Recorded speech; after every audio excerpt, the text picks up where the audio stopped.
उत्पत्ति अध्याय 16 वचन 1 से 5। अब अब्राहम की पत्नी सारे के कोई संतान न थी और उसके हाजिरा नाम की एक मिस्री दासी थी और सारे को अपनी समस्या हल करने का एक शानदार विचार आया, मुझे पता है हम क्या करेंगे। हाँ! तो उसने अपनी दासी को अब्राहम को दिया, उससे उसके साथ संबंध बनाने को कहा। आप में से कितनी महिलाएं जानती हैं कि ये कोई बहुत शानदार नहीं था? कोई भी समझदार औरत जानती है कि ये समस्या है जो बाद में होने वाली है। अब बस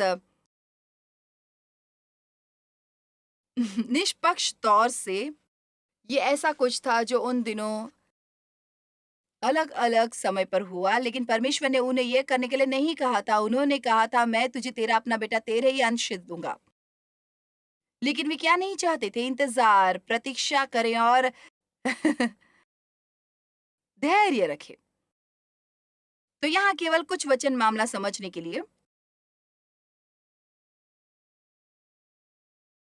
वचन 3, सो सारे की ये बात अब्राम ने मान ली। सो जब अब्राम को कनान देश में रहते 10 वर्ष बीत चुके थे, उसकी स्त्री सारे ने अपनी मिस्री दासी हाजिरा को लेकर अपने पति अब्राम को दिया कि वो उसकी दूसरी पत्नी हो और वह हाजिरा के पास गया और वो गर्भवती हुई और जब उसने जाना कि वो गर्भवती है, तब वो अपनी स्वामिनी को अपनी दृष्टि में तुच्छ समझने लगी। अब उसे एक रवैये के साथ दूसरी पत्नी मिली। तब सारे ने अब्राम से कहा, "यह आता है, जो उपद्रव मुझ पर हुआ तो तेरे ही सिर पर हो। मैंने तो अपनी दासी को तेरी पत्नी कर दिया।" पर जब उसने जाना कि वो गर्भवती है, तब वो मुझे तुच्छ समझने लगी। अब्राम ने, ये तुम्हारा कसूर है, दोष किसी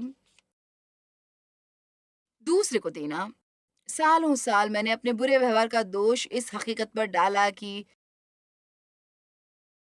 मुझसे दूर व्यवहार किया गया था। सालों तक मैंने दोष किया, मैंने दोष दिया।